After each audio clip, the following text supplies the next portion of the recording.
Bienvenue à tous. Donc, comme vous le savez sans doute déjà, cette année est un peu particulière pour la congrégation, puisque nous fêtons le centenaire de la congrégation des bénédictines de Sainte-Bathilde, qui ont été fondées en 1921.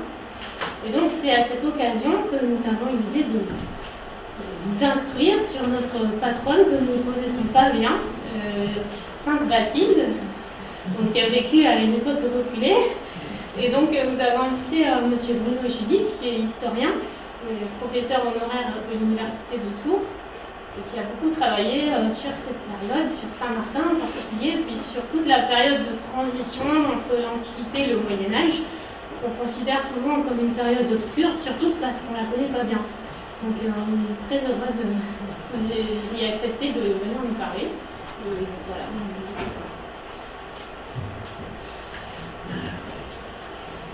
Alors, je remercie la sœur Higueur et sœur Claire et l'ensemble de la communauté des sœurs qui m'ont invité à venir vous parler de Sainte-Bathilde. Et alors, évidemment, c'est en plein dans mon domaine, qu'on appelle le Haut Moyen-Âge, premier Moyen-Âge, période de transition entre, comme vous l'avez dit, entre l'Antiquité et le Moyen-Âge. Alors, évidemment, vous savez tous que la reine Bathilde, parce que c'est une reine, Sainte Bathilde, a donné son nom à la congrégation des bénédictines, fondée par Marguerite Waddington Delmas il y a un siècle. Et ce n'est certainement pas un hasard si une reine des Francs, d'origine anglo-saxonne, avait été choisie comme sainte patronne. Et alors, peut-être qu'on en parlera, j'espère qu'on pourra un petit peu discuter. Je vais essayer de ne pas être trop long pour qu'on puisse parler. Il y a beaucoup de questions et beaucoup de réponses à nous donner. Mais ce serait une suggestion de Don Bess, un moine de Ligugé, pour donner le patronage de Sainte-Bathilde à la fondation de Marguerite Waddington. En tout cas, ce que je voudrais souligner d'abord, et avec force, et que vous voyez bien évidemment avec cette carte, c'est qu'il y a un immense écart chronologique entre l'Europe, aussi bien l'Europe d'aujourd'hui que l'Europe d'il y a un siècle, à l'époque de la fondation de cette congrégation, et l'Europe du 7e siècle. Voilà, c'est à peu près ça. La reine Bathilde vivait plus d'un siècle avant Charlemagne. Bon. Alors, malgré cet écart de temps si considérable, on notera d'abord que les sources concernant Bathilde sont relativement abondantes et variées. Donc on peut savoir des choses de manière positive sur Bathilde. On a en particulier une vita, une vie de Sainte Bathilde, rédigée aussitôt après la mort de Bathilde, vers 680, et probablement par ou sous les ordres de Berthilde, qui était l'abbesse de Chelles, où Bathilde était décédée. Alors même si ça n'est pas une vie de saint, ça n'est pas une biographie, parce que c'est un texte qui est composé pour montrer la sainteté de la sainte ici, mais néanmoins, on peut constater la présence de nombreuses indications concrètes qui peuvent être en partie contrôlées par d'autres sources, et donc ce sont des indications très précieuses pour connaître effectivement Sainte Bathilde. Et donc elle est mentionnée dans d'autres sources du 7e siècle ou du 8e siècle, et puis nous verrons aussi que nous avons aussi des objets, alors je ne vous en dis pas plus pour l'instant, mais nous avons des objets en rapport avec Bathilde, et c'est un des aspects les plus intéressants de la documentation. Alors, avant de parler plus directement de Sainte Bathilde, je vais commencer par quelque chose d'un peu rébarbatif, je m'en excuse, mais c'est un peu un commentaire de cette carte pour rappeler de quel royaume Mathilde était la reine. Bon. Et donc, qu'est-ce que ça signifie que le royaume des Francs au 7e siècle? Alors, on rapporte l'origine de ce royaume à Clovis. Là, hein. Clovis qui régnait entre 481 et 511, c'est-à-dire déjà assez longtemps avant Mathilde, hein, fin 5e, début 6e siècle, vous voyez.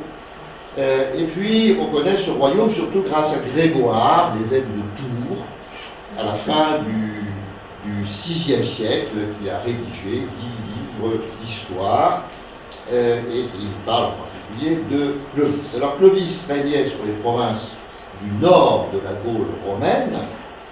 C'était un roi barbare, je dis barbare entre guillemets, vous allez comprendre. Il appartenait à un groupe germanique établi de longue date à l'intérieur même de l'Empire romain, donc il ne s'agit pas d'invasion, c'est beaucoup plus compliqué. Et les Francs entre guillemets aussi, dont il était le roi, n'était pas une tribu germanique, si vous voulez, au sens tribal, mais il appartenait à un groupe d'auxiliaires germaniques recrutés par l'armée romaine et recrutés dans différentes populations germaniques, aussi bien à l'extérieur de l'Empire romain qu'à l'intérieur de l'Empire romain. Et c'est ça qui fait l'originalité des Francs. C'est l'armée romaine elle-même qui a créé la notion de franc. Le père de Clovis, selon Grégoire de Tours, s'appelait Childéric. Et au XVIIe siècle, on fit une découverte extraordinaire à Tournai, donc aujourd'hui en Belgique, une découverte d'une tombe royale à cause de l'abondance d'objets magnifiques, en or, etc. Bon. Et parmi tous ces objets magnifiques, il y avait un anneau sigillaire en or portant l'inscription Childerici Regis, donc le roi, appartenant au roi Childéric. Donc voilà, on était sûr d'avoir découvert la tombe du père de Clovis. Bon. Et dans cette tombe nous apprend beaucoup de choses, évidemment, mais je soulignerai simplement un aspect, c'est que on a sur cet anneau une sorte de portrait du roi. Alors il a des longs cheveux, c'est un rex crinitus, un roi chevelu, ce qui paraît être barbare en quelque sorte. Mais il a un manteau, voilà, accroché avec une figure sur l'épaule, et qui est un manteau de général romain. Et ce roi barbare est en même temps un général romain. Et puis, des fouilles beaucoup plus récentes, au XXe siècle, il y a une quarantaine d'années, pas plus, ont eu lieu sur le site même de la découverte du XVIIe siècle, donc, à Tournai, dans un quartier qui est à côté de l'église Saint-Brice. Alors, c'est pas par hasard Saint-Brice, bon, de toute façon. Et ces fouilles récentes ont mis à jour des fosses contenant des ossements de chevaux. Et quantité énorme de chevaux, placés dans 4 fosses qui sont disposées de manière symétrique par rapport à l'emplacement de la tombe de Childéric. Ce qui veut dire que Childéric était un général romain et en même temps il était marqué par, alors c'était un païen si vous voulez, mais pas n'importe quel paganisme, c'est-à-dire marqué par ce qu'on appelle la culture des steppes, avec des rois ou des princes qui se font enterrer avec des chevaux sacrifiés. Voilà. Donc vous voyez cette tombe de Childéric, le père de Clovis, mais Clovis lui-même, qui prend le pouvoir donc, en Gaule du Nord, par l'héritage de Childéric, et bien finalement il se fait baptiser par Rémi, Saint Rémi de Reims, et donc se fait baptiser parce qu'en réalité son pouvoir est largement fondé sur l'alliance avec les grandes familles sénatoriales gallo-romaines de la Gaule du Nord. Alors, la dynastie mérovingienne, donc les successeurs de Clovis, émerge ainsi comme une dynastie chrétienne orthodoxe, au contraire d'autres monarchies barbares de la même époque, un barbare romano-germanique, comme les Ostrogoths de Théodoric en Italie, ou comme les Visigoths dans le sud de la Gaule et en Espagne, et qui sont chrétiens mais ariens, une autre forme de christianisme. Et alors Clovis a étendu son pouvoir à partir du nord de la Gaule, il l'a étendu vers l'Aquitaine, mais Clovis n'est pas, contrairement à une idée courante, si vous voulez, Clovis n'est pas le roi le plus important de cette dynastie mérovingienne. Comme c'est le fondateur, c'est le seul nom qu'on retient, mais ce n'était pas lui le plus important, ce sont ses fils qui ont considérablement développé le royaume des Francs, un royaume qui atteint son apogée au 7e siècle, c'est-à-dire précisément au temps de Bathilde. Et Bathilde qui est pour quelque chose, certainement. Alors, au 6e siècle, Clovis, d'ailleurs, même dans son temps, il n'est pas le plus important parmi les souverains barbares ou romano-germaniques. Théodoric, en Italie, était certainement beaucoup plus important, beaucoup plus puissant. Il est mort Théodoric est mort en 524, et par la suite, l'Empire romain, depuis Constantinople, l'Empire romain rétablit son autorité directe, parce que Théodoric prétendait gouverner l'Italie au nom de l'Empire romain. Bon, donc on est toujours dans le domaine de la romanité en Italie. Mais l'Empire romain donc, de Constantinople rétablit son autorité directe sur l'Italie. Donc l'Italie que vous voyez donc ici en Hongrie, en fait, bon, au VIe siècle, à partir de 540 environ, au milieu du VIe siècle, toute l'Italie est sous l'autorité directe de Constantinople, et donc Rome est toujours dans l'Empire romain, donc à partir du milieu du VIe siècle, et tout au long du VIIe siècle, c'est-à-dire qu'au temps de Bathilde, Rome est dans l'Empire romain. L'Empire de Constantinople, c'est l'Empire romain. Alors, en ce qui concerne les Francs, leur pouvoir se déploie à partir de ce qu'on appelle, chez Grégoire de Tours et chez les auteurs du 7e siècle, ce qu'on appelle la Francia. En latin, Francia. Alors, Francia, on est évidemment amené très souvent à traduire ce terme latin par France. Bon, ça va de soi si on est au XVIe siècle, si vous voulez, même encore un peu avant. Mais au VIe siècle ou au VIIe siècle, on ne peut pas traduire Francia par France. C'est un anachronisme. Alors, je vais vous montrer pourquoi. Et justement, la carte vous montre très bien ici. La Francia, donc, qui est le cœur du royaume des Francs, c'est un territoire qui s'étend depuis la vallée du Main. Alors vous voyez sur la carte, je vous montre comme ça, bon, la ville de Mayence, donc, et la confluence entre le Main et le Rhin. Eh bien, donc cette vallée du Main, c'est déjà la Francia.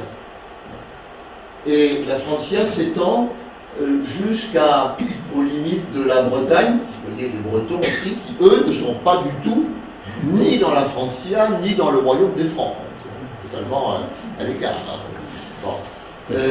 Et donc ça, c'est la Francia, si vous voulez, c'est un vaste territoire qui couvre à la fois l'Allemagne occidentale d'aujourd'hui, la Rhénanie en particulier, une grande partie des Pays-Bas, Luxembourg, Belgique c'est complètement la Francia, et puis la France du Nord actuelle, au nord de la Loire. Parce que au sud de la Loire, c'est l'Aquitaine, Aquitania, terme latin. Bon. Et une Aquitaine très très vaste, évidemment, directement au sud de la Loire, et une Aquitaine qui est en fait un territoire de conquête depuis Clovis, et qui reste au VIe siècle, au 7e siècle, un territoire de conquête. Comme d'autres territoires, comme le territoire des Alabans, correspondant plus ou moins à la Suisse actuelle, comme le territoire des Bavarois, qui sont des territoires de conquête, qui sont donc à l'extérieur de la Francia, mais dans le royaume des Francs.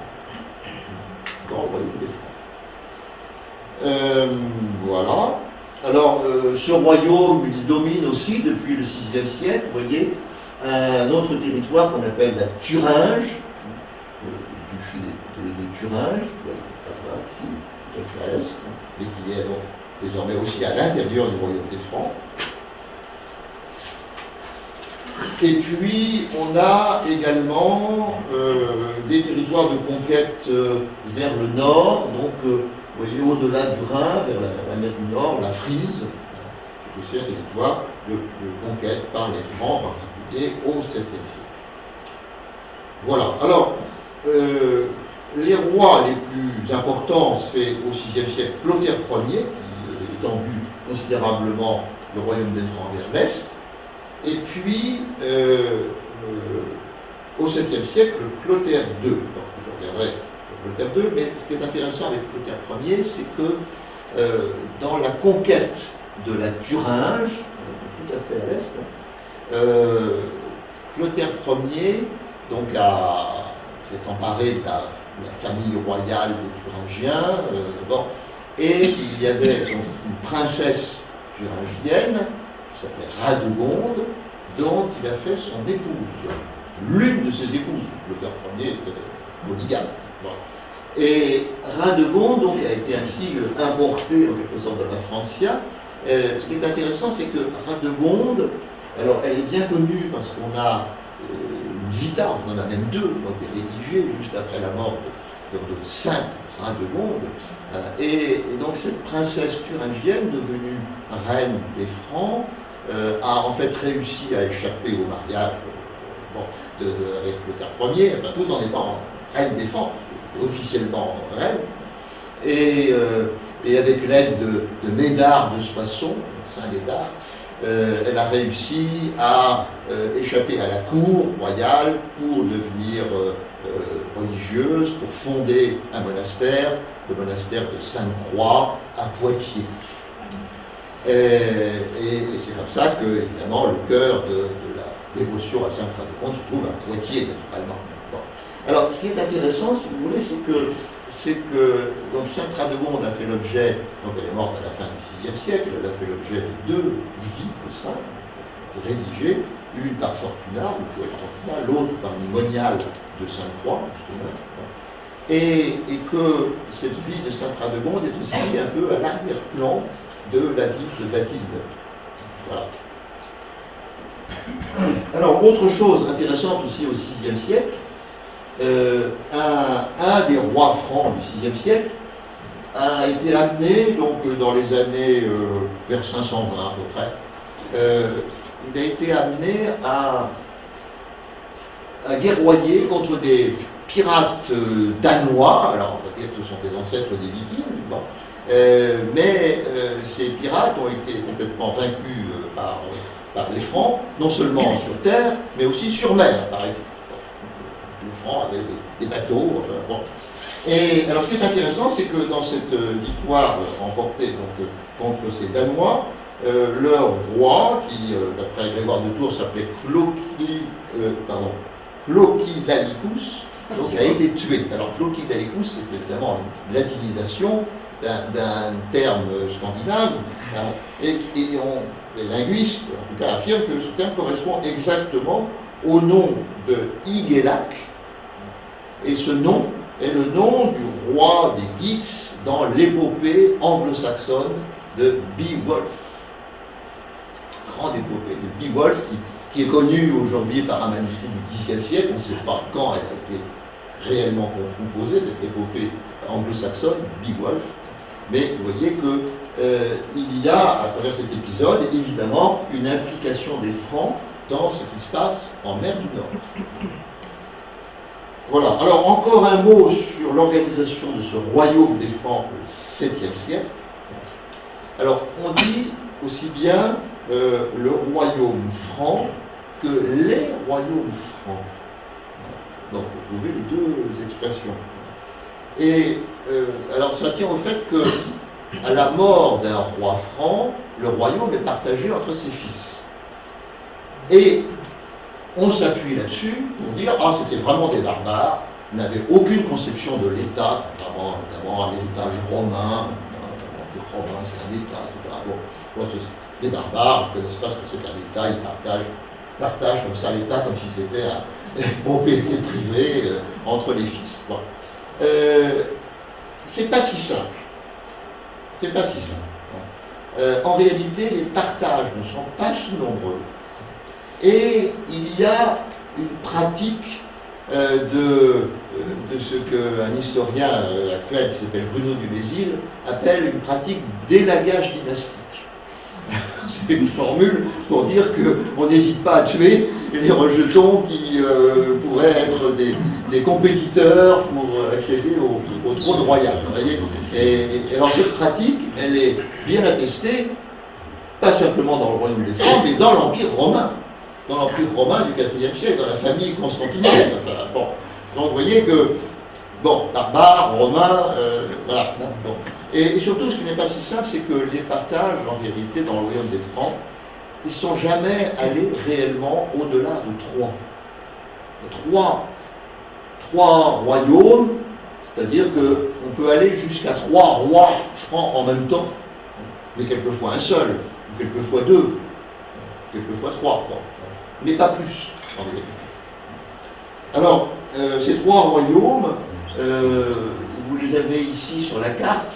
Il y a la Neustrie, l'Austrasie, là c'est les formes allemandes, excusez-moi, et puis la Bourgogne. Ces 3 royaumes, alors, est-ce que c'est en quelque sorte l'Est, l'Ouest, le Sud? Non, c'est plus compliqué que ça. La limite entre Austrasie et Neustrie, ça passe entre Reims et Soissons. Vous voyez, Reims est en Austrasie, c'est pas le royaume qui serait germanique, si vous voulez. Non, c'est d'autant moins partagé de cette façon que l'Austrasie possède aussi des morceaux d'Aquitaine. Que Tours ou Poitiers sont en Austrasie. Que Marseille est en Austrasie. Bon, vous voyez, les 3 royaumes, c'est beaucoup plus compliqué qu'une répartition qui serait linguistique, ça on n'en sait rien du tout. Ce qui est intéressant, c'est que dans la Vita de Bathilde, on a précisément cette indication sur la constitution de ce royaume des Francs. Je cite, « Le royaume des Francs était alors en paix. Là-dessus, les Austrasiens, à l'instigation de la reine Bathilde et suivant le conseil des anciens, acceptèrent dans un esprit de paix son fils Childéric pour roi d'Austrasie. Les Burgondes, cependant, et les Francs réalisèrent leur union.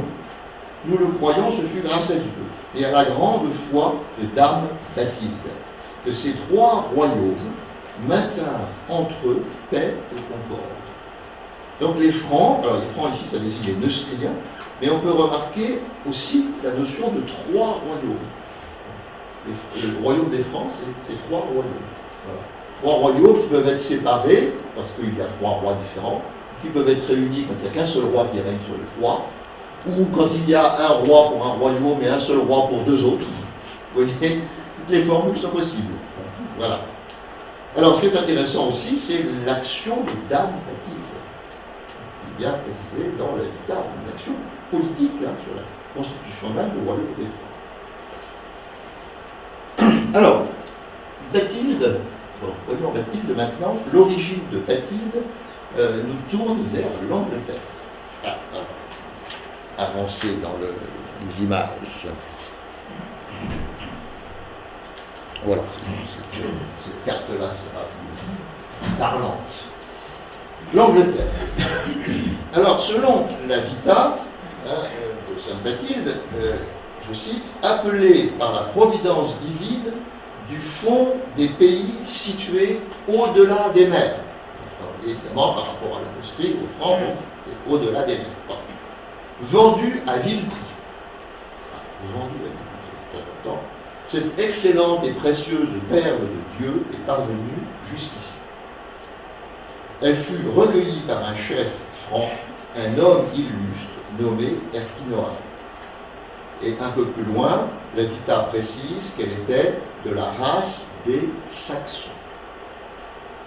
Voilà. Donc, elle est anglo-saxonne, elle est bien originaire donc, de ces royaumes anglo-saxons du 7e siècle. Et que l'Angleterre, enfin la Grande-Bretagne, exactement du 7e siècle, c'est un ensemble de royaumes différents, et je reviendrai là-dessus sur tous ces royaumes anglo-saxons et bretons. C'est à la fois des anglo-saxons et des bretons. Alors, Bathilde. Bathilde, son nom, donc est formé de deux racines, Bald et Hilde, qui sont des racines germaniques. Anglo-saxons, évidemment, c'est des peuples germaniques. Bald, qui veut dire audacieux, et Hilde, qui veut dire combatif.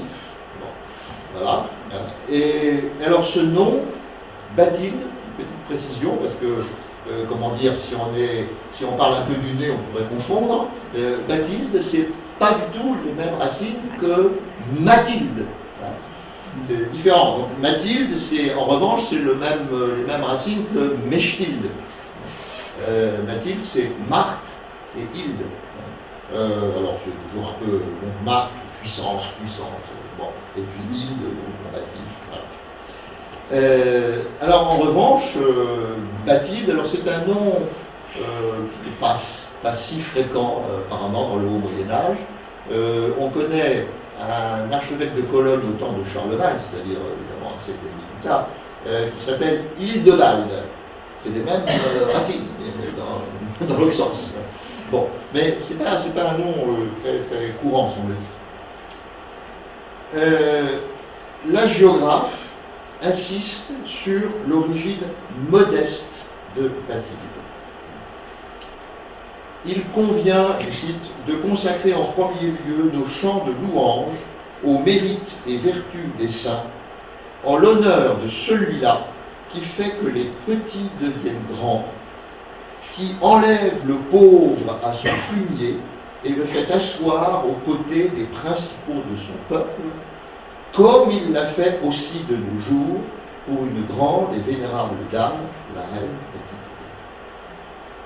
Donc elle est reine, mais ses origines sont visiblement très modestes.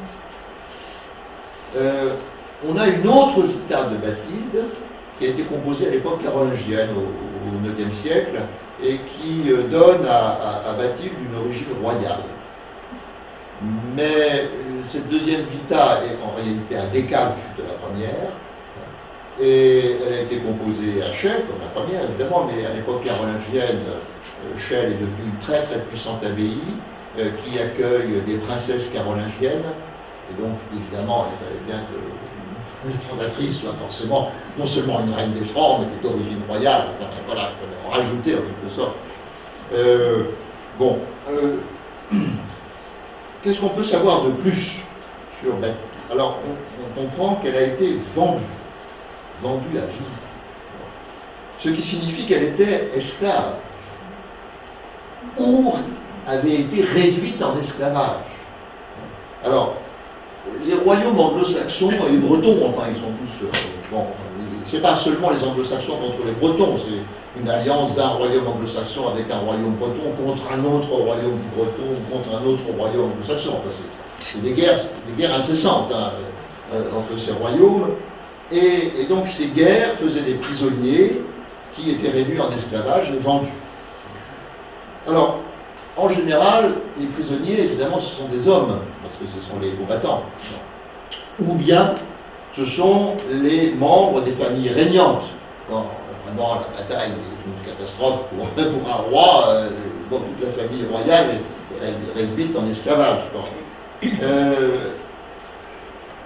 Mais il y avait aussi des pirates scandinaves ou irlandais. Il y a les deux, des pirates irlandais et des pirates scandinaves, qui menaient des raids et qui pouvaient réduire en esclavage des hommes et des femmes pour les vendre sur les marchés d'esclaves. Alors, donc dans le cas de Bathilde, on ne peut pas savoir si elle était originellement esclave, j'allais dire de naissance, ou bien si elle avait été réduite en esclavage, non pas en appartenant à une famille royale, mais appartenant à une famille libre, simplement, enfin, des paysans libres, non, paysans libres de l'Angleterre anglo-saxonne, ça peut signifier des familles qui ont une certaine qualité économique, si vous voulez. Bon. Donc ça, on ne peut pas savoir. Mais ce qui est intéressant, c'est que Bathilde devait être originellement chrétienne. Parce que la Vita ne nous parle jamais d'une conversion de Bathilde, une fois qu'elle a été achetée par Erquinoald. Bon, on nous dit que Erquinoald va l'entraîner à servir dans son palais, etc. Bon, mais elle ne parle pas de conversion au christianisme. Donc elle était déjà chrétienne. Et non seulement elle était déjà chrétienne, mais on pourrait supposer qu'elle avait déjà une certaine culture chrétienne. Alors, la Vita nous dit qu'elle aspirait à mériter de parvenir jusqu'à l'époux spirituel et céleste. Alors, évidemment, c'est une formule qui est celle de la Vita, donc, bon, c'est sûr, hein, bon. Mais si Bathilde est née vers 630, approximativement, 630-635, en East Anglia, alors, East Anglia, bon, on verra pourquoi, je suppose, ce royaume-là, qu'elle aurait été vendue à Erquinoald vers 650. Bon. Eh bien, on se trouvait à ce moment-là, dans les années 30 du 7e siècle, au tout début de la conversion dans ce royaume anglo-saxon. Le royaume d'East Anglia, hein, je parle du. Le premier royaume converti, c'est le Kent. Après, la conversion a gagné peu à peu. Bon. Et donc, ça veut dire aussi qu'il n'existait pas de monachisme féminin en East Anglia, dans l'enfance de Bathilde. Et donc, on peut supposer que si elle était chrétienne, elle avait déjà une certaine culture, avant même d'être réduite en esclavage, vendue, et qu'elle se retrouve donc dans le royaume des Francs.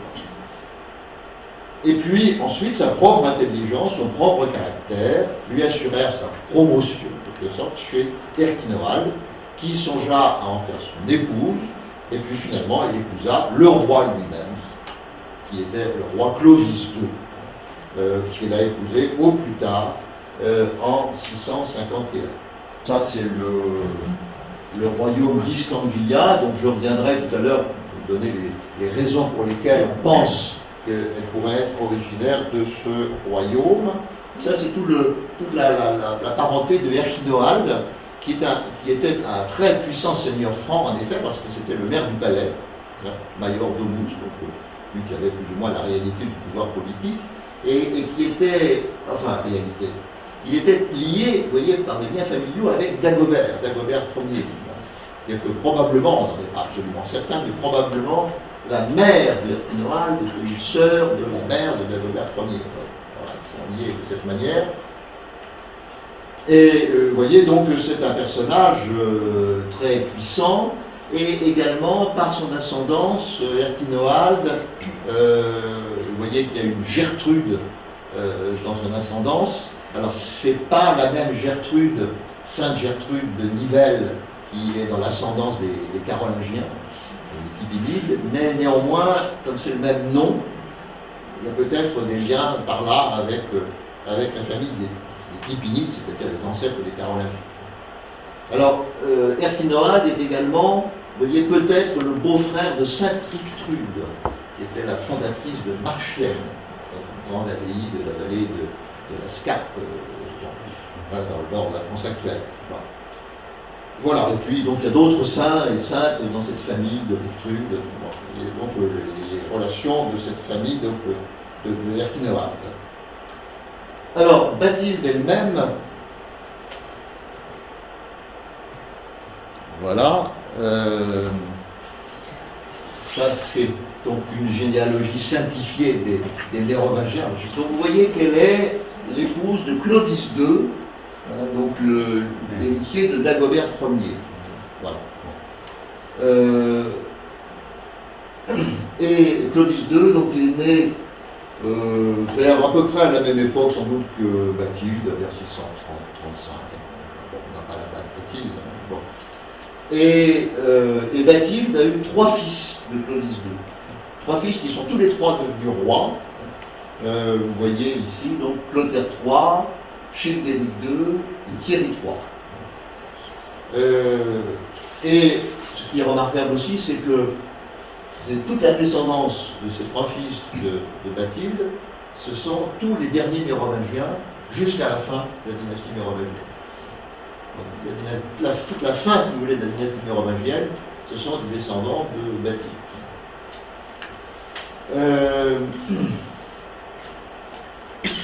Alors, Clovis II est mort assez jeune, il est mort en 657, il avait peut-être 25 ans, et Bathilde donc, se retrouve jeune elle aussi, mais régente donc, du royaume. Régente avec un pouvoir qui lui vient de ses fils, évidemment, il y a le premier né, évidemment, de Clotaire III, qui est le successeur de Clovis II, mais qui est un enfant en bas âge, donc c'est Clotaire III qui assure en quelque sorte la légitimité de Bathilde pour assurer la régence. Alors, elle est régente et elle est très bien entourée. Ou en tout cas, elle a su s'entourer. Évidemment, il faut faire la part de ce va-et-vient entre Bathilde elle-même, son propre caractère, sa propre intelligence, sa propre volonté, et puis son entourage et les personnages dont je vais parler. Par exemple, alors il y a Erquinoal, bien sûr, mais il est mort assez vite aussi, il est mort en 658. Alors il y a, dans l'entourage de Bathilde, il y a Éloi, Saint Éloi, évêque de Noyon. Et c'est pas le moindre des personnages de l'entourage de Bathilde. Il y a également Ouan, alors Dadon, Ouan évidemment, Saint-Ouan. Voilà. Odoenus en latin. Odoenus Dadon, Ouan, qui était donc l'évêque de Rouen. Et alors ces deux personnages, évidemment, sont des personnages tout à fait considérables. Tout à fait considérables. Ce sont des saints, bien sûr, de cette époque, mais ils ont eu un rôle immense dans le royaume des Francs, un rôle spirituel, bien sûr, mais aussi un rôle politique. Et dans le cas de Saint-Ouen, vous voyez que Saint-Ouen était évêque de Rouen. Et ce qui est intéressant, c'est que là, on est sur la Neustrie, au cœur de la Neustrie, donc la vallée de la Seine. Et donc, on a donc Saint-Ouen qui était évêque de Rouen, Saint-Éloi qui était évêque de Noyon.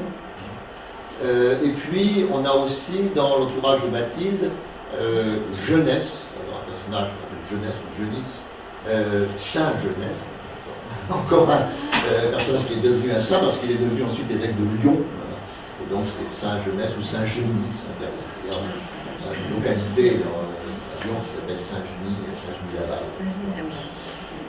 Voilà, donc vous voyez qu'elle est bien entourée, ou en tout cas elle a su être bien entourée.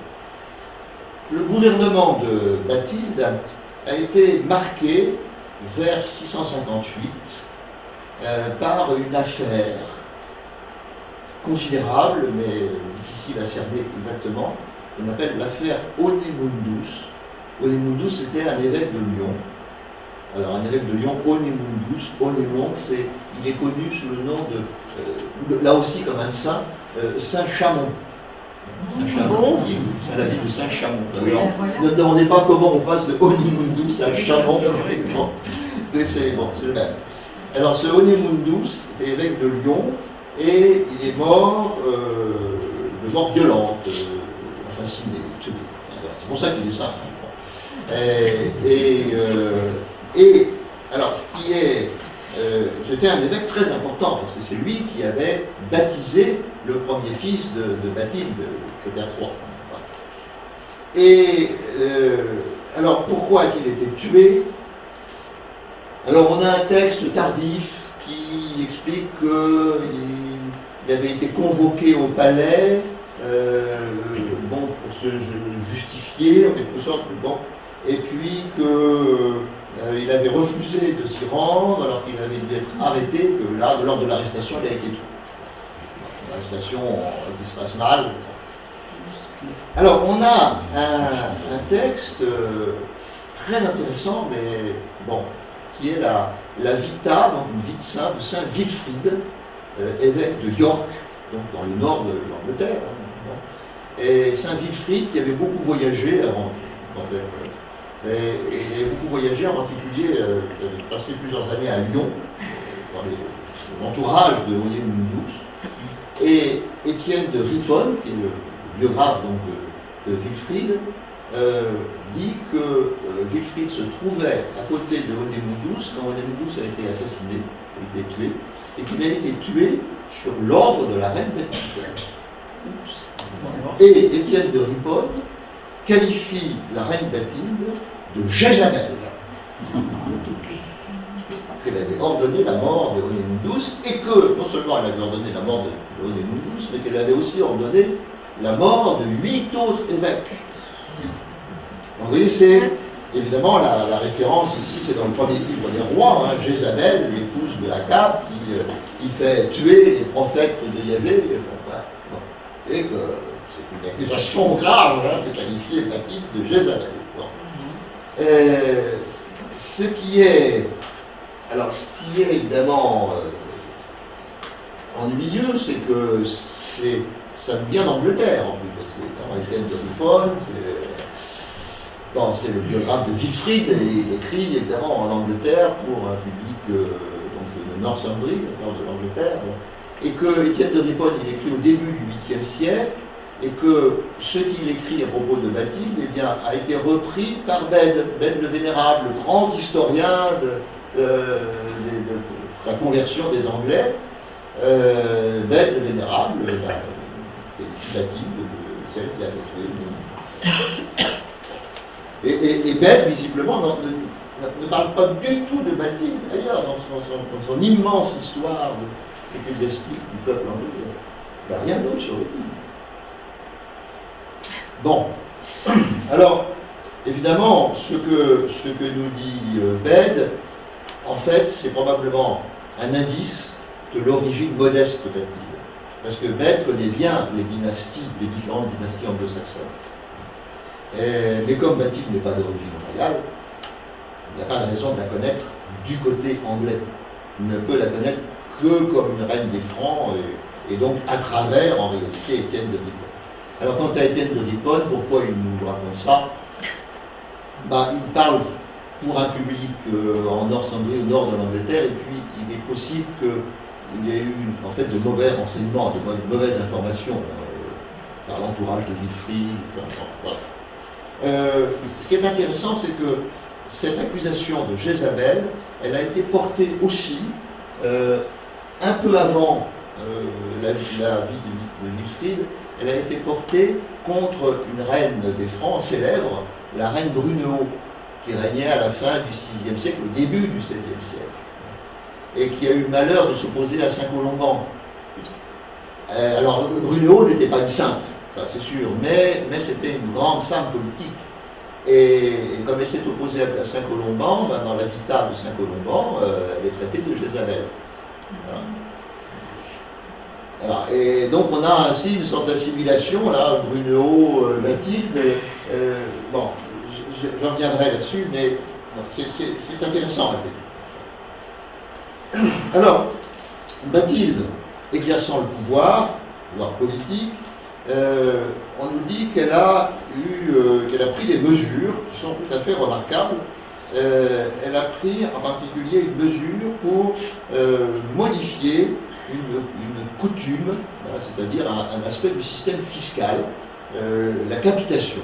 Capitation, un impôt exigé par tête. Bon.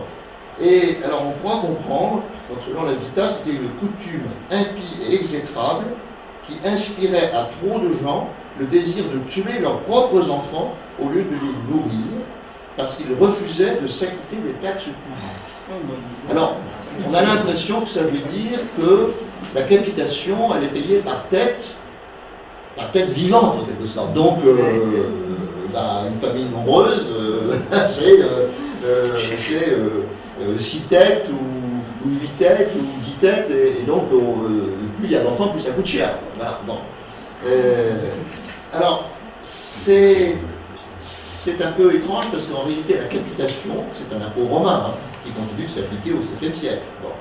Et la capitation, elle porte sur des têtes d'adultes, pas sur les enfants.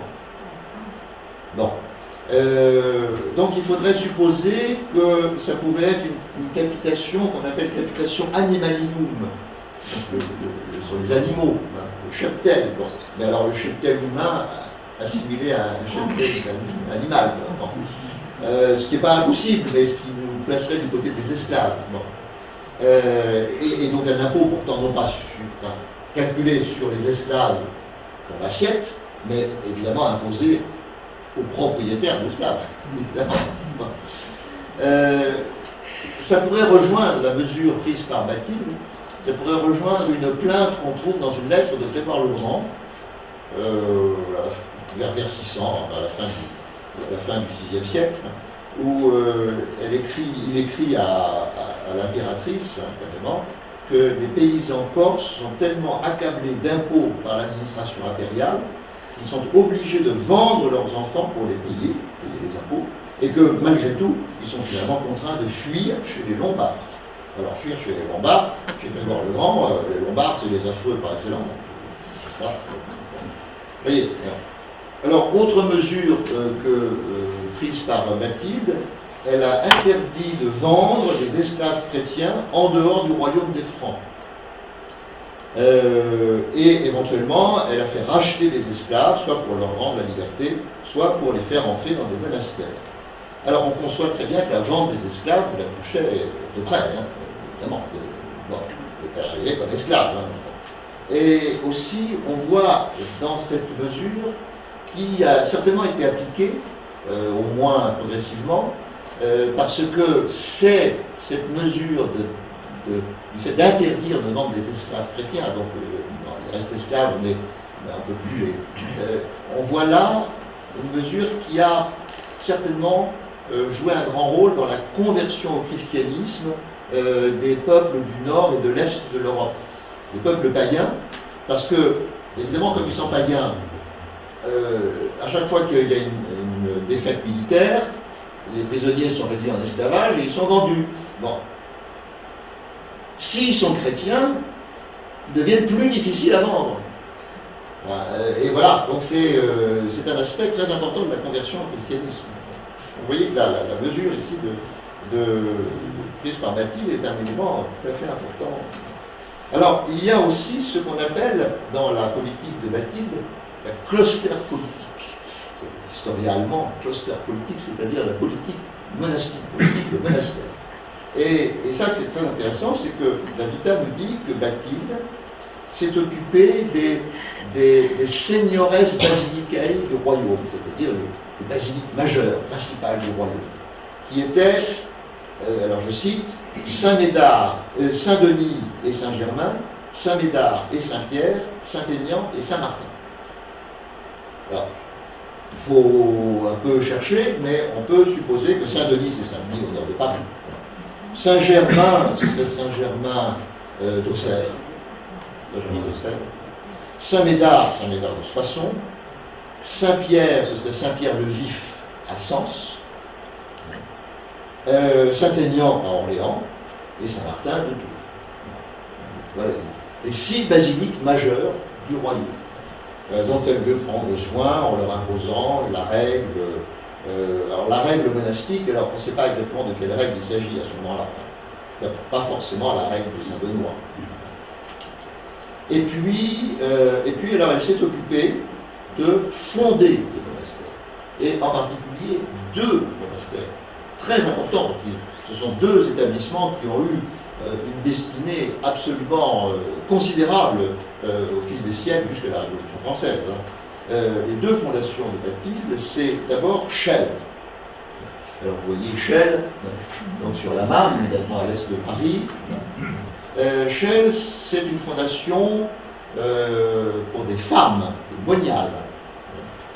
Et alors ce qui est très intéressant, c'est qu'elle fonde Chelles, sans doute vers 657,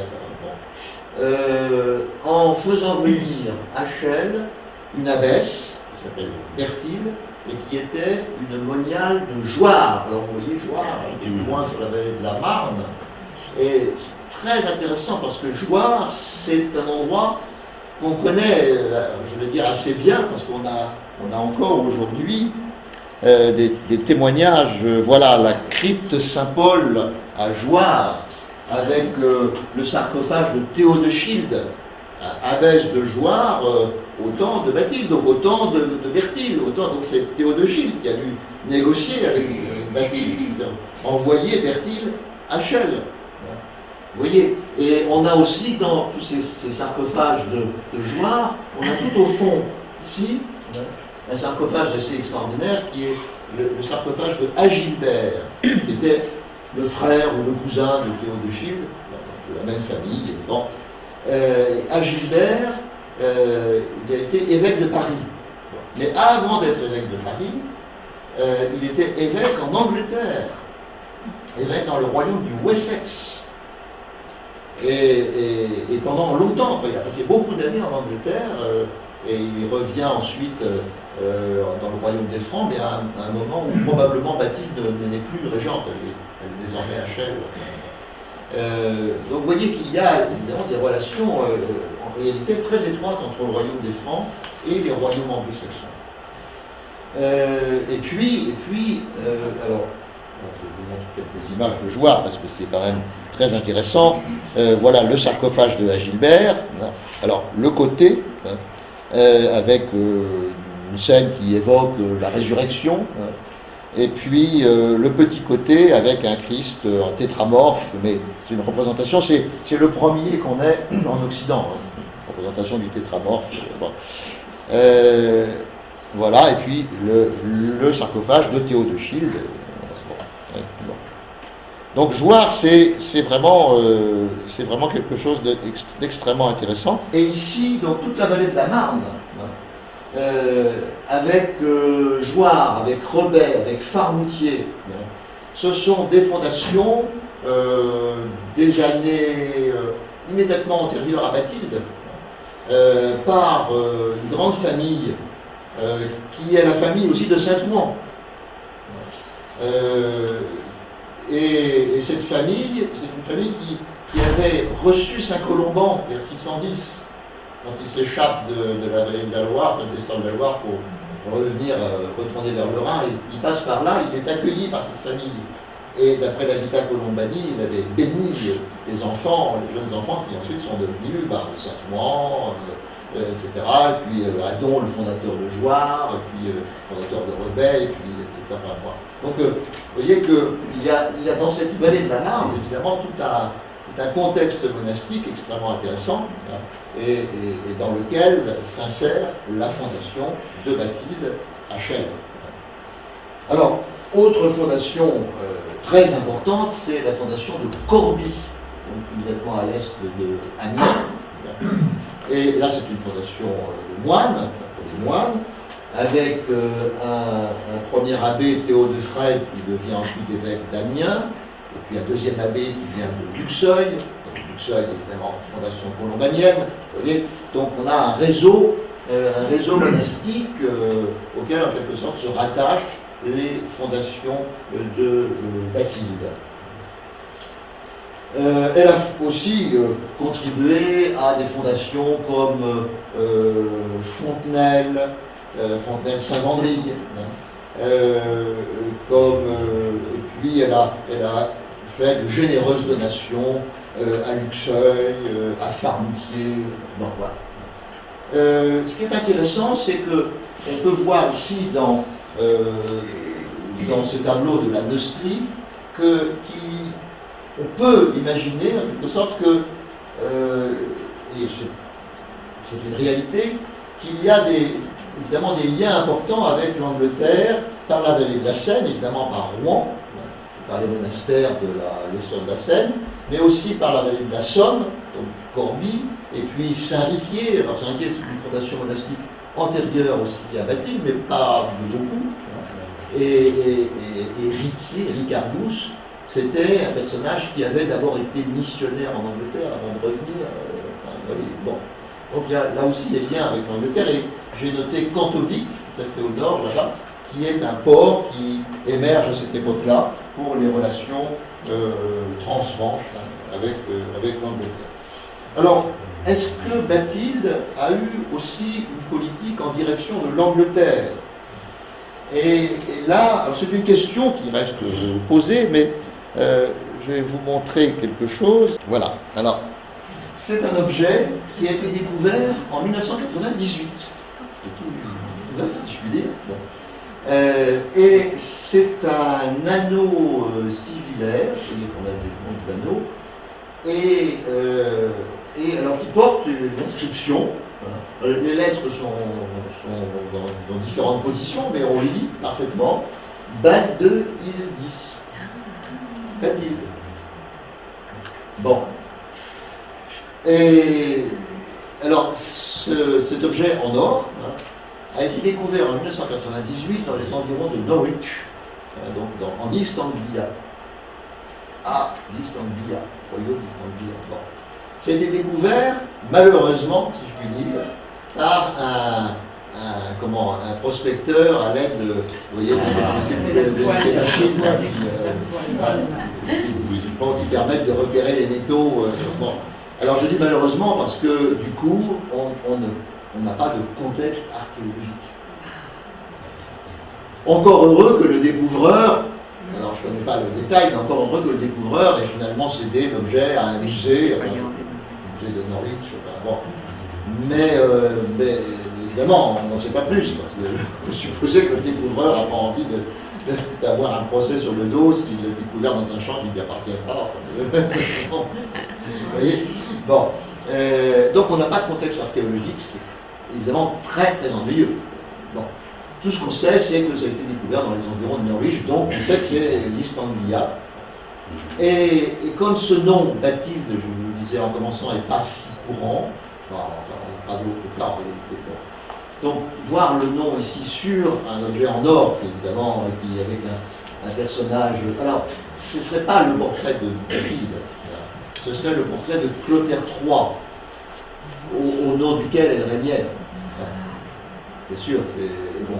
Mais c'est quand même le sceau de Bathilde qui est régente. Et pourquoi le sceau se serait retrouvé en East Anglia? Eh bien, ça serait lié justement à la politique monastique de Bathilde, pas seulement dans le royaume des Francs, mais aussi du côté de l'Angleterre. Alors, de quelle façon? Eh bien, on a beaucoup de relations, je vous disais, entre le royaume des Francs et l'Angleterre, mais on a en particulier une princesse. Alors, on connaît par Bède le Vénérable, on connaît un certain nombre de princesses anglo-saxonnes appartenant à des familles royales, des différents royaumes anglo-saxons. On les connaît par leur nom, donc des princesses qui ont voulu mener la vie religieuse, la vie de moniale, et comme il n'y avait pas encore de monastère féminin dans les royaumes anglo-saxons qui venaient tout juste de se convertir au christianisme, eh bien ces princesses sont parties dans le royaume des Francs pour mener la vie monastique à Farmoutier, à Jouarre, aux Anglys, etc. Bon. Et il y a une princesse qui s'appelle Ereswit, qui était originaire de Northumbrie, mais qui avait épousé un roi d'East Anglia, et qui ensuite, après la mort de ce roi, donc devenue veuve, a pris le voile dans le monastère de Chelles. Et alors on n'a pas la date précise, mais enfin, d'après ce que dit Bède, on ne donne pas de date, mais vraisemblablement, c'est dès les origines de Chelles. C'était vraiment au temps de Bathilde. Et donc, évidemment, on peut imaginer que le sceau qui arrive en East Anglia, on sait comment, pouvait appartenir à un messager agissant évidemment au nom de Bathilde et donc pour établir une relation avec ce royaume d'East Anglia. Voilà. Bon. Donc vous voyez que ça c'est quelque chose d'extrêmement intéressant. Alors on a évidemment d'autres princesses, mais Ereswit, alors quand même, Ereswit est la sœur d'une autre princesse qui s'appelle Hilde ou Hilda, et qui est devenue ensuite abbesse de Whitby, et c'est Sainte Hilda. Et c'est la première sainte anglaise, entre guillemets, anglo-saxonne, Sainte Hilda. Donc c'est une personnalité évidemment extrêmement importante. Et c'est la sœur de Erasmus qui, elle, est donc témoignale à Chelles, chez Bathilde, si je puis dire. Donc vous voyez, les liens ici sont très intéressants, hein. C'est très important. Alors, il y a une historienne anglaise qui a cherché à aller plus loin, mais bon, alors c'est un peu compliqué après.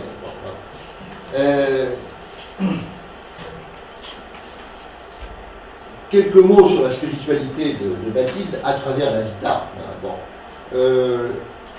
Il y a un élément intéressant, si vous voulez, dans la spiritualité de Bathilde, à travers la Vita, bien sûr, c'est qu'elle apparaît très liée à une certaine forme d'humilité.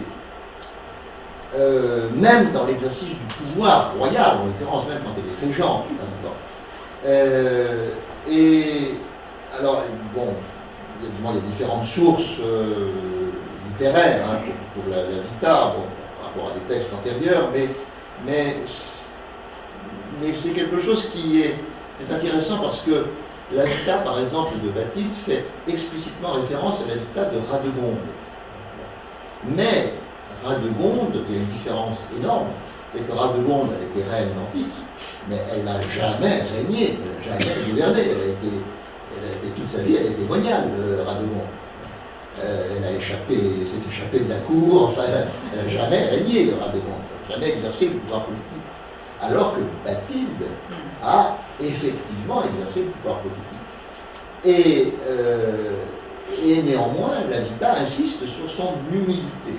Et donc une humilité qui fait qu'il y a une forme de sainteté très originale chez Bathilde, puisque c'est une sainte qui exerce un pouvoir politique, c'est une sainte par son humilité, mais d'une humilité qui est en quelque sorte impliquée dans l'exercice même du pouvoir. Et évidemment, je ne sais pas si vous y avez pensé en invitant à parler de Sainte Bathilde, mais pour moi, ça me fait penser aux travaux du père Pierre-Benoît Duvaux sur l'humilité comme élément d'exercice du pouvoir politique, alors chez Édouard le Grand en l'occurrence, mais justement c'est aussi des inspirations possibles que la Vita.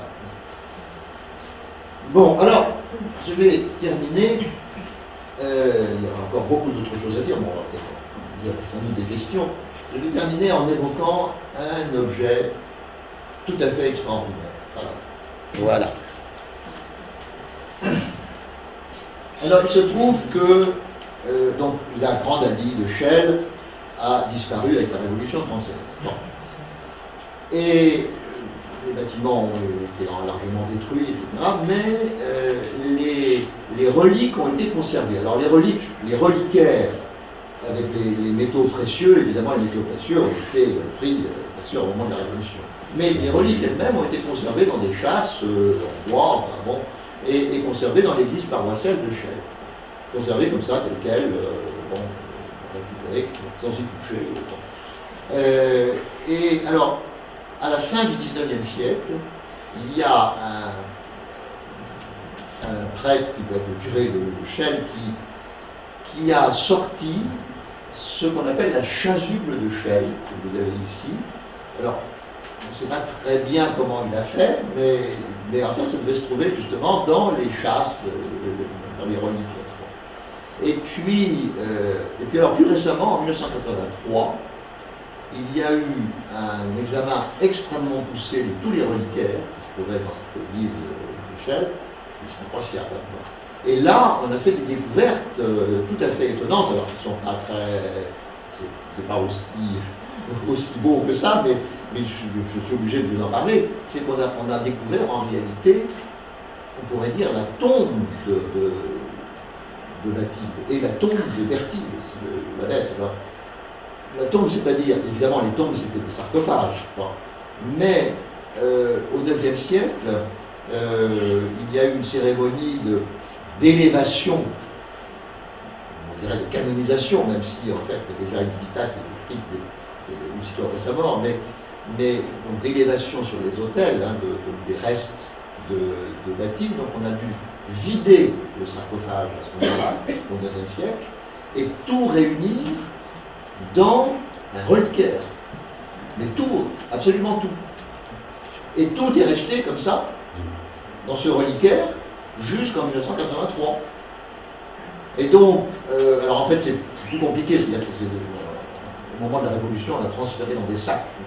Mais malgré tout, en conservant tout, absolument tout. Bon. Et donc on a ainsi les restes organiques, enfin, bon, presque rien si vous voulez, mais on a tout de même des éléments, suffisamment d'éléments pour une étude anthropologique. On sait qu'elle mesurait à peu près 1,58 m, qu'elle avait des cheveux longs, enfin elle se teintait les cheveux, que ses cheveux étaient attachés avec un sorte de cordon de soie très très long, mais qui devait être enroulé. Donc voilà, enfin, donc on a des indications très concrètes sur le... Bon. Et on sait aussi que là-dessus, il y avait des tissus qui enveloppaient le... Alors ces tissus ont largement disparu, néanmoins il y a un grand manteau rose qui a subsisté pour la partie supérieure du manteau. Il devait envelopper complètement la dépouille et qui se trouve.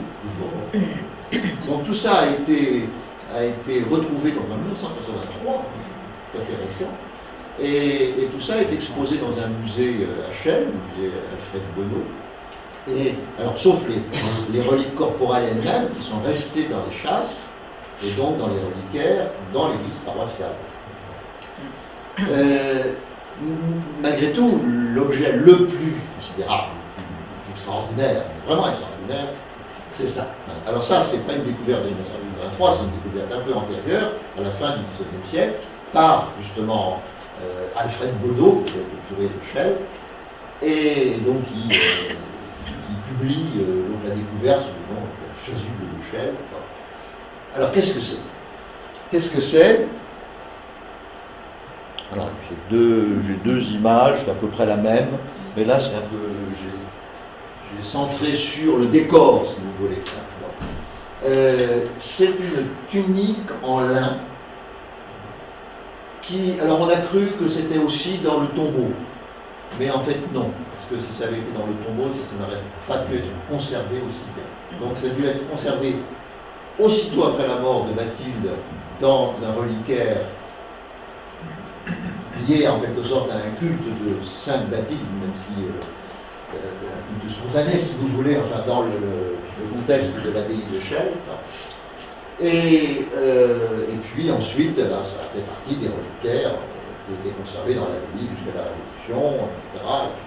Et puis dans l'église paroissiale ensuite. Bon. Alors, cette tunique de lin porte un décor brodé en fil de soie. Et ce décor, alors c'est pour ça que j'ai centré ici l'image sur le décor lui-même. Ce décor est constitué de 3 colliers successifs. Donc vous avez un collier immédiatement autour de cou. Vous avez un deuxième collier qui est fixé par des petites attaches, vous voyez, sur la tunique, et avec des petits cabochons en pendentif. Et puis également une grande croix qui est accrochée à ce deuxième collier. Alors une grande croix qui est assez conséquente. Alors, et puis un troisième collier, alors qui part également le tour du cou, mais qui porte, vous voyez, des sortes de cabochons, mais alors assez gros, et qui sont des ornements, on peut dire, de différentes figures. C'est pas la même représentation, hein, c'est différents éléments qui sont représentés sur le troisième collier. Alors je parle de collier, mais je vous dis en même temps que ce sont des broderies en fil de soie sur la tunique elle-même. Alors qu'est-ce que ça signifie?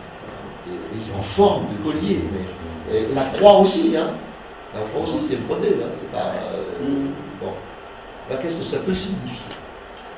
Et la découverte de cette tunique a évidemment, donc Alfred Bonneau a dit qu'on ne savait pas trop ce que ça pouvait être. Alors, est-ce que c'est un tunique, est-ce que ça a été fabriqué au Moyen-Âge, au XIIIe siècle, comme ça. Bon, pendant longtemps, on a hésité. Bon. Et puis, on ne savait pas trop parce que probablement Alfred Bonneau a dû commettre une erreur en sortant cette tunique. C'est-à-dire que ça faisait partie des reliquaires, et donc il aurait dû prévenir son évêque qu'il voulait ouvrir le reliquaire. Ben oui. Et donc il a dû ouvrir avant de prévenir et trouver, et puis se dire, ah, je ne peux pas laisser ça là-dedans. Voilà. Bon. Mais soigneusement conservé, hein, bien sûr. Mais bon. Et donc du coup, comme il n'avait pas prévenu son évêque, il est resté discret, disons, sur les circonstances de la découverte. Et ensuite, on ne savait pas trop le penser de ce tissu, qu'est-ce que ça pouvait être, etc. Bon. Maintenant, on est à peu près certain que c'est un tissu qu'il faut mettre en relation avec du batik. Donc c'est du 7e siècle, hein, c'est du haut Moyen-Âge, voilà, c'est absolument sûr. Et alors, ce qui est très très intéressant avec ce tissu, c'est que on a une sorte d'explication. Il y a dans la vita de Saint-Éloi, le roi de Noyon, qui était un proche conseiller de Bathilde, mais qui est mort en 660. Bon.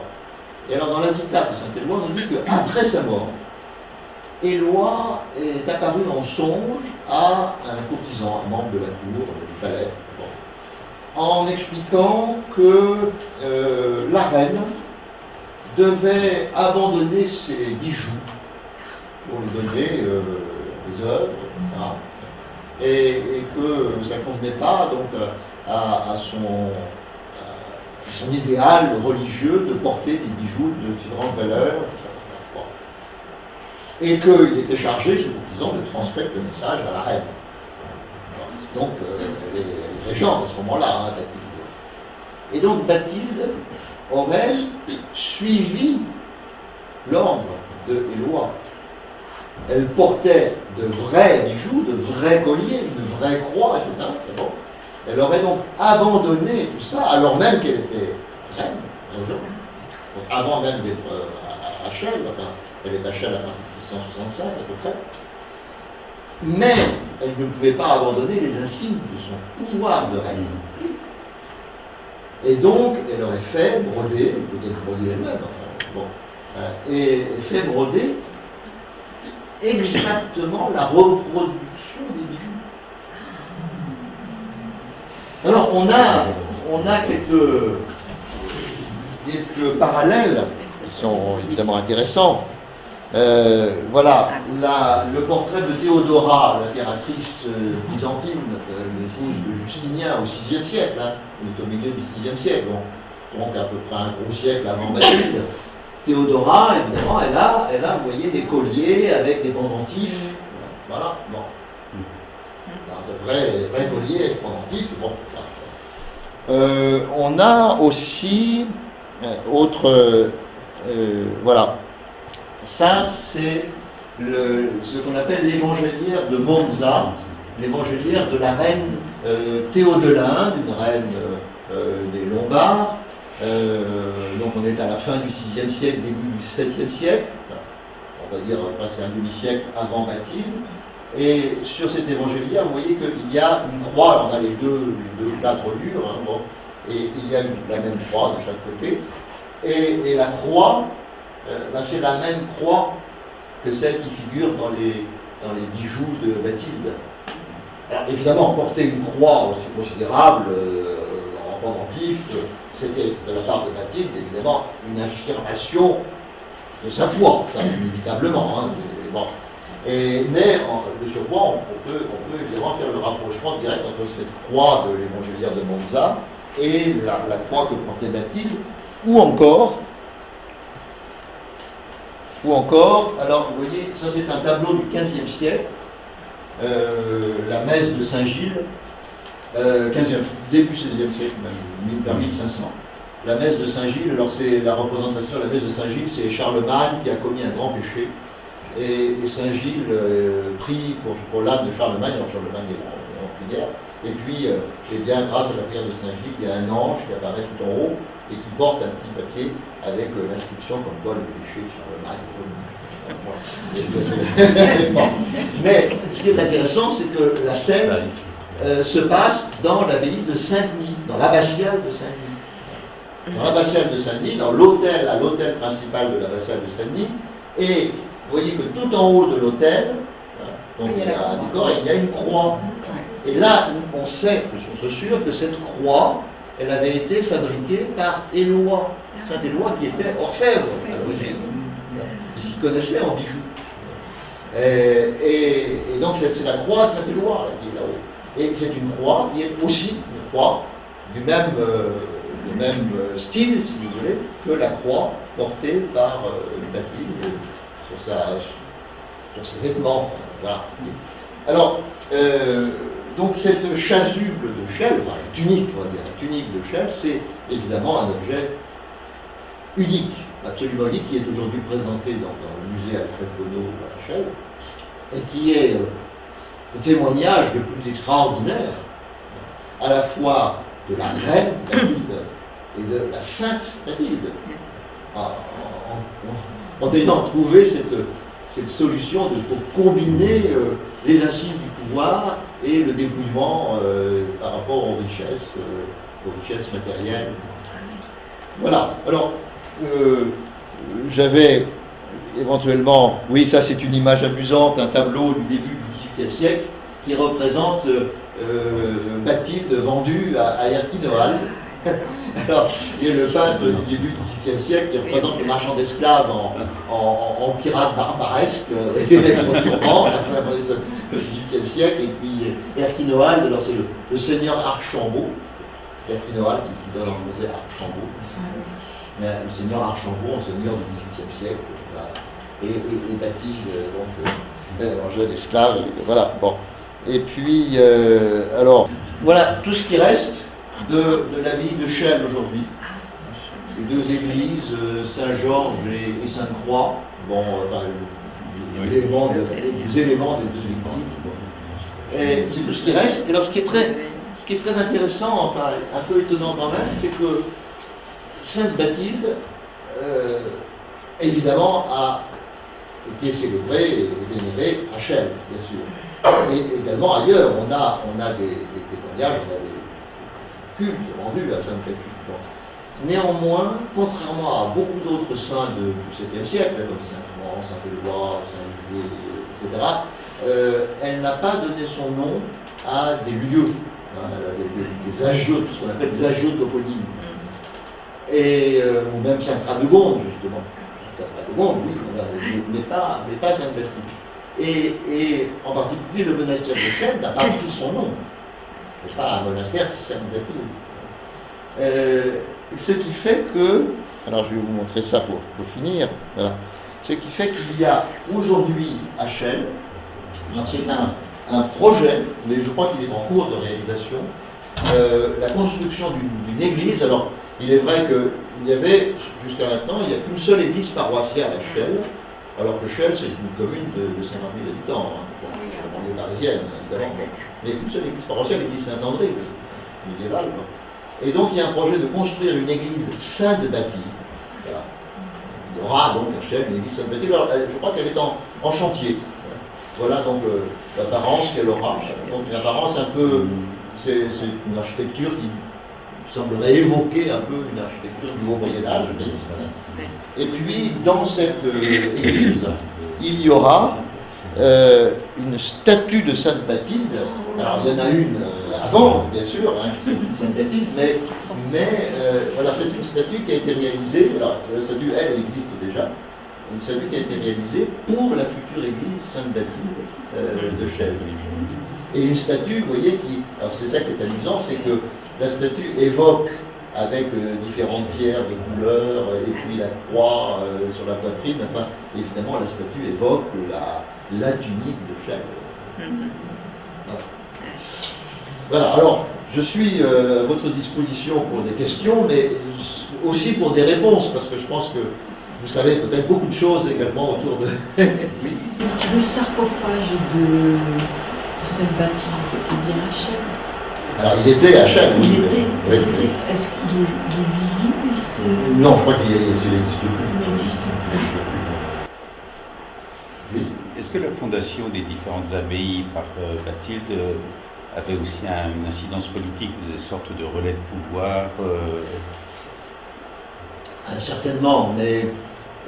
du monopole du savoir qu'avaient les religieux notamment alors, les fondations du 7e siècle, ça c'est quelque chose de très intéressant parce que le monachisme méditerranéen, encore au 6e siècle, encore au temps de Grégoire le Grand, à Rome, bien évidemment dans l'Empire d'Orient, il y a un très très grand nombre de monastères qui sont souvent des petites fondations, avec une dizaine, douzaine de moines du nominal, et qui sont des fondations privées, avec un fondateur qui lègue une maison, un revenu, etc.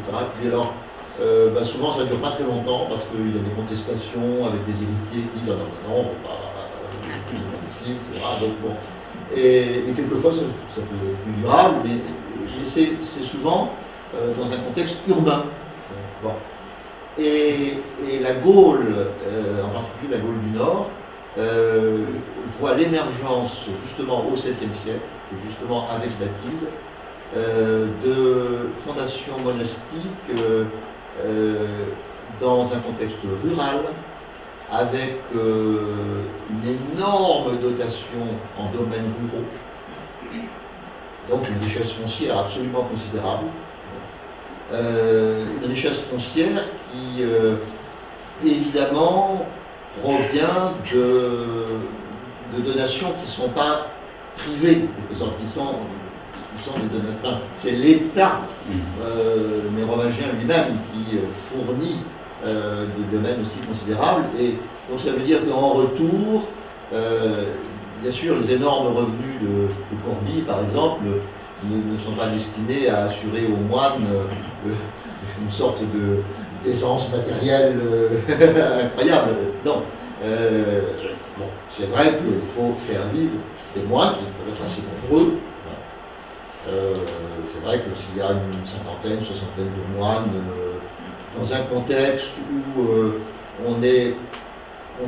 Alors, la règle de Saint-Benoît commence à se répandre, mais on a des formes mixtes, sans doute, de règle de Saint-Benoît, règle de Saint-Colomban, avec des moines qui, de toute façon, passent beaucoup de temps en prière, avec des systèmes, par exemple, de ce qu'on appelle des prières continues, donc des groupes, des moines qui se relèvent par groupe, pour que la prière soit continue dans l'église du monastère. Bon. Donc ça veut dire que, évidemment, les ressources du monastère sont suffisamment importantes pour pouvoir nourrir une cinquantaine, une soixantaine de moines toute l'année, les nourrir, les habiller, etc. Bon. Même sans luxe, même sans... Enfin, bon, il faut des revenants. Mais, néanmoins, l'ampleur des domaines, ce soit, enfin, en particulier Corbie c'est bien connu, on a des sources précises pour Corbie, et l'ampleur des domaines est telle que, évidemment, ce sont des monastères qui vont aussi rendre des services au roi. Des services en finançant des guerriers, par exemple, ou en fournissant, parce que ces monastères sont exemptés ils ne sont pas soumis au régime fiscal normal, au compte qui lève les impôts, etc. Bon. Mais s'ils ne sont pas soumis au régime fiscal normal, ça veut dire que c'est le monastère, l'abbaye elle-même, qui fournit directement au roi des revenus. C'est une implantation moins économique que du royaume, libérée de tous les turbulents récipicules du coin. Donc c'est vrai que de ce point de vue-là, c'est bien sûr, c'est une sorte de quadrillage du pays en exagérant. Oui, c'est certainement, oui, bien sûr. Oui. Oui. Qu'est-ce qui a fait que la communauté bénédictine de Vanves se soit réclamée de Sainte-Bathilde? Parce que il n'y avait pas de lien prouvé, c'était tout le début du monachisme bénédictin. Qu'est-ce qui a fait ça? Alors, je suppose que Dombès, qui était donc le conseiller de Marguerite Waddington, qui est d'ailleurs décédé avant la fondation de la congrégation de Dombès, mais enfin, Marguerite Waddington était en relation avec lui pendant plusieurs années, et en particulier dans son processus de conversion au catholicisme, puisqu'elle était donc d'abord protestante, Marguerite Waddington.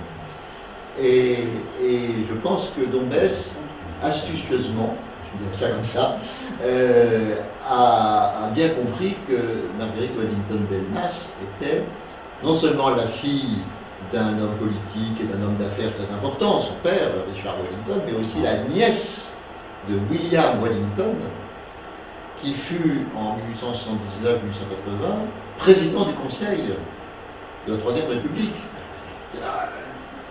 Le personnage le plus important, là, la tête de l'exécutif. Le président du Conseil, c'est la tête de l'exécutif dans la Troisième République. On est au début de la Troisième République, et donc, chose qui peut paraître étonnante, qui est un peu oubliée aujourd'hui, mais un Anglais a été le chef de l'exécutif de la République française au début de la Troisième République. Et donc je pense que astucieusement Dombès a pensé à Sainte Bathilde parce que Bathilde était anglo-saxonne et qu'elle a été reine des Francs. Enfin, voilà. J'imagine que c'est ça le rapprochement. C'est William Wellington, alors anglais, effectivement il avait la double nationalité britannique et française. Il était né en France, mais des parents britanniques, et il a fait ses études à Cambridge, plus tard. C'était un archéologue, William Wellington. Alors j'ai même, alors là je me tourne vers les sœurs, parce que, et c'est peut-être avant qu'on aurait la réponse, parce que apparemment, après la fondation de Vanves, la première fondation après Vanves, ça a été une fondation à Madagascar, dès 1934, en bouche. Et je me demande, je ne sais pas si quelqu'un peut avoir une réponse là-dessus, mais je me demande si là aussi il n'y a pas une sorte de filiation avec la carrière de William Wellington, parce que bon, il a été président du Conseil pendant à peu près 1 an. Ça peut paraître court, mais sous la Troisième République, c'est pas mal. C'est la bonne moyenne déjà. Et c'est pas mal, et surtout, c'est d'autant plus important que William Wellington a été un grand président du Conseil, qui a fait adopter des mesures fondamentales pour la fondation de la Troisième République. Un grand républicain, en l'occurrence, hein, même s'il était aussi de nationalité britannique. Pourquoi est-ce qu'il n'est plus président du Conseil après ça? Alors, il a été ministre des Affaires étrangères avant d'être président du Conseil, et puis après, il a été ambassadeur à Londres. C'est amusant parce qu'il était britannique, ambassadeur de France à Londres.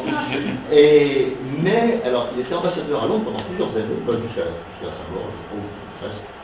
Et, parce qu'il est mort assez tôt, finalement.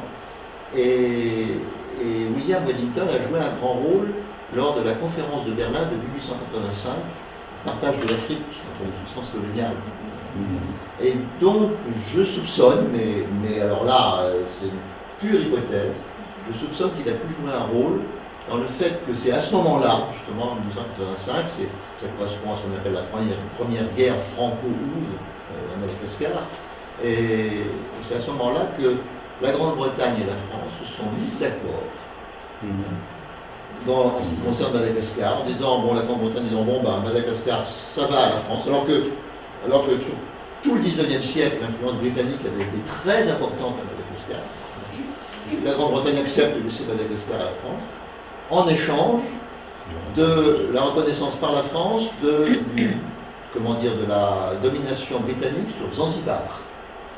Alors Zanzibar, ça peut paraître une petite île par rapport à Madagascar, mais au XIXe siècle, Zanzibar, c'était une place de commerce très importante avec d'énormes revenus commerciaux, et donc évidemment la Grande-Bretagne avait visé l'endroit qui rapportait beaucoup d'argent.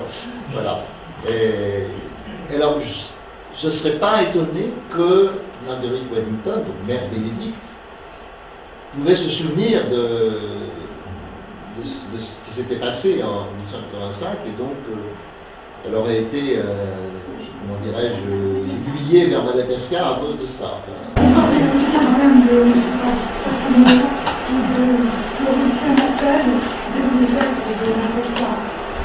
Ah oui.